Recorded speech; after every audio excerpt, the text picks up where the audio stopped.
I spoke to a Huntsville lawyer about what you need to know before making social media posts, especially for those working for private employers.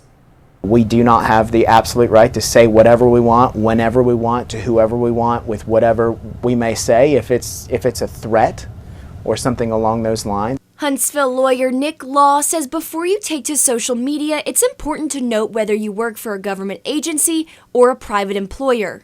People will say all the time, well, freedom of speech. Well, freedom of speech applies to the government. It does not apply to private employers. And I think people get confused by that sometimes. Law says Alabama is a right-to-work state, so there are no protections against non-government employees. If a private employer does not like what you post on social media, there's going to be ways that they resolve that.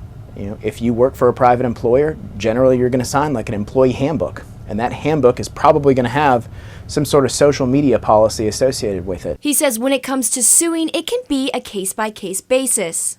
What did they say? How did they say it? When did they say it?